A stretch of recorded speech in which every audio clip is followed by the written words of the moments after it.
कभी मुंबई की चमक दमक में फिल्मों के लिए सेट सजाया करते थे, लेकिन आज बिहार की सियासत में नए समीकरण रचने की कोशिश में है। नाम है मुकेश सहनी, जिन्हें लोग सन ऑफ मल्लाह के नाम से जानते हैं। एक ऐसा चेहरा जिसने मछुआरा समाज को राजनीति की मुख्य धारा में लाने का दावा किया और आज भी बिहार के जातीय गणित में एक अहम भूमिका निभा रहे हैं। 44 साल के मुकेश सहनी का जन्म दरभंगा जिले में हुआ। आर्थिक रूप से कमजोर परिवार से आने वाले मुकेश ने बहुत कम उम्र में घर छोड़ दिया और मुंबई का रुख किया। वहाँ उन्होंने मेहनत, संघर्ष और हुनर के दम पर सेट डिजाइनर के तौर पर पहचान बनाई। उन्होंने बॉलीवुड के कई बड़े प्रोजेक्ट्स पर काम किया, जिनमें देवदास से लेकर सलमान खान की फिल्म बजरंगी भाईजान और एक था टाइगर जैसी फिल्में थीं।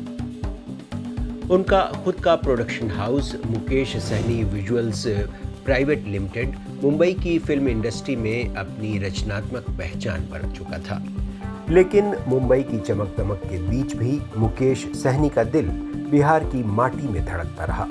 उन्हें लगता था कि उनके समाज यानी मल्लाह या निषाद समुदाय को बिहार की राजनीति में अब तक उचित प्रतिनिधित्व नहीं मिला।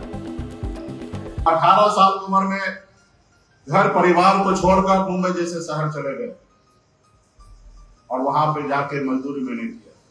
महज 30 रुपया रोज, 900 रुपया महीने पे मैं नौकरी कर रहा था और मैं नौकरी करते करते मेहनत के दम पर, माता पिता के आशीर्वाद के दम पर मुंबई जैसे शहर में मैंने कामयाबी का झंडा गाड़ दिया। एक बेहतर जिंदगी जीने लगा। लेकिन मैंने देखा, एहसास किया कि लोग चांद पे घर बनाने के लिए सोच रखता है, लेकिन आज भी इस धरती पर हमारे लोगों के रहने के लिए घर नहीं है। उनके घर पे जाने के लिए रास्ते नहीं है, बिजली सड़क नहीं है। और फिर मैंने बम्बई के ऐशोआराम जिंदगी को छोड़कर अपने लोगों के अधिकार के लिए मैं लड़ाई लड़ते रहा। मुकेश सहनी ने सामाजिक स्तर पर मल्लाह समाज को संगठित करना शुरू किया। 2014 में उन्होंने सन ऑफ मल्लाह आंदोलन की शुरुआत की, जिसका मकसद था मल्लाह समाज को राजनीतिक अधिकार दिलाना, शिक्षा और सम्मान की लड़ाई लड़ना। धीरे धीरे उन्होंने इसे एक राजनीतिक ताकत में बदल दिया। बिहार में करीब 6% निषाद वोट बैंक है, जो कई सीटों पर हार जीत तय करने की ताकत रखते हैं। सन 2018 में मुकेश सहनी ने अपनी पार्टी विकासशील इंसान पार्टी यानी वीआईपी बनाई। उनका नारा था, सत्ता में हमारी भागीदारी जरूरी है क्योंकि अब की बार मल्लाह का अधिकार। 2019 में लोकसभा चुनाव से पहले उन्होंने एनडीए का साथ लिया, लेकिन सीट बंटवारे से नाराज होकर गठबंधन से बाहर आ गए। फिर उन्होंने 2020 के बिहार विधानसभा चुनाव में महागठबंधन यानी आरजेडी कांग्रेस लेफ्ट के साथ गठबंधन किया। 2020 में एनडीए के सहयोगी के तौर पर वीआईपी ने बिहार की 11 सीटों पर चुनाव लड़ा और 4 सीटें जीत लीं। यह किसी भी नई पार्टी के लिए एक बड़ी कामयाबी थी, लेकिन सत्ता के समीकरण में बड़ा मोड़ तब आया जब नीतीश कुमार ने उन्हें मंत्रिमंडल में शामिल किया और उन्हें पशुपालन एवं मत्स्य संसाधन मंत्री बना दिया। लेकिन 2020 में बीजेपी से टकराव के बाद उनका मंत्रालय और विधान परिषद सदस्यता दोनों चली गई। उनकी पार्टी के एक विधायक का निधन हो गया, जबकि 3 विधायक बाद में बीजेपी में चले गए, जिससे वीआईपी लगभग राजनीतिक रूप से खाली हाथ रह गई। मुकेश सहनी का सियासी सफर हमेशा से गठबंधन की राजनीति से जुड़ा रहा है, कभी एनडीए के साथ तो कभी आरजेडी के साथ, लेकिन हर बार वह अपने समाज की हिस्सेदारी को केंद्र में रखकर राजनीति करते रहे। उनकी राजनीति की आलोचना भी हुई। कहा गया कि वे सियासी अवसरवादी हैं, जो हर बार सत्ता के समीकरण के साथ रुख बदलते हैं।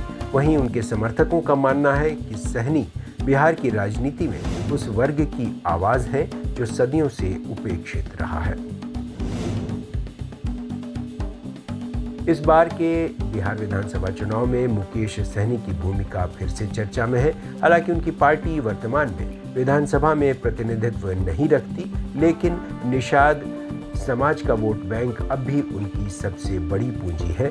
बीजेपी और आरजेडी दोनों इस वोट बैंक को आकर्षित करने की कोशिश में लगे रहते हैं। वीआईपी छोटे छोटे लेकिन निर्णायक वोटों की राजनीति करती रही है।